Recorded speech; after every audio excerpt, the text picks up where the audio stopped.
Let's have a look at creating a quote. If you go down to quotes here and click on it, you'll see there are quite a few that I've done in the past here, currently looking at my active quotes. You can change it to look at your inactive ones only, or both at the same time. And refine by date if need be, or a particular search criteria if you have a reference you want to search for, or anything like that. Then we will go to add a quote and select our customer, and it will automatically fill out all the known fields. You can select an expiry date and enter the estimated hours it might take to complete the job. You can also change all of the display options, but we will leave them on for you to see this time, and then go create quote. So in a couple of clicks, you're into the part where you add the details. There's a few options here. If you just want one section, there's no need to rename it. But if you're wanting to put a couple of different options or different sections in here, then you can.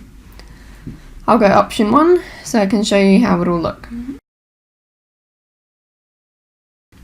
Then say we want 10 watt downlight, and it starts searching all products and listing them if you just select from. It will bring through the list price, sale price and the margin, etc. Let's say you want to give them a 10% discount. You can see it's going to cost me money, so that's not a good idea. So whatever you alter, it's going to change the other fields as well. Now we will give them another option to choose from. So we will add an alternative option and name it option 2.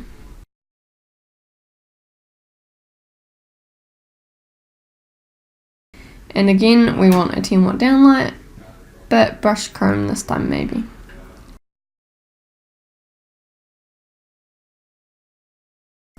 So now we can add another section because we need to charge them for labour regardless of what option they choose.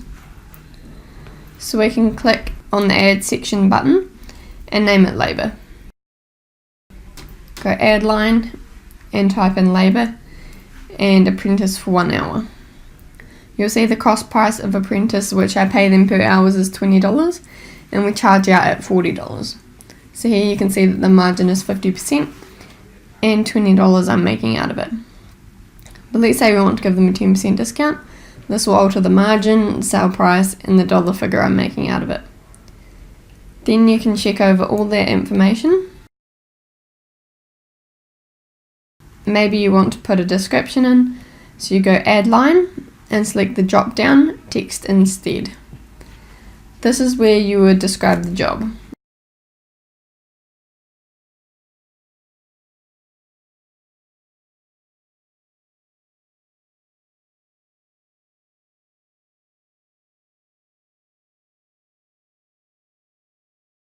I actually want that information above the product, so I can just drag it up here like that. And once you've checked it all, scroll down and select Save Changes. If you have any really detailed information you want to add in there, like terms and conditions, you can go down here and add an attachment if you wish. I'm happy with everything I've got. Once you've done that, pretty much everything is done from options. So from here you can send the quote away directly to your customer with or without imagery. You can just type their email address, or if you've added their email when setting up the customer, it will automatically pop in there. In this case, I'll just download it so you can preview the quote we just did.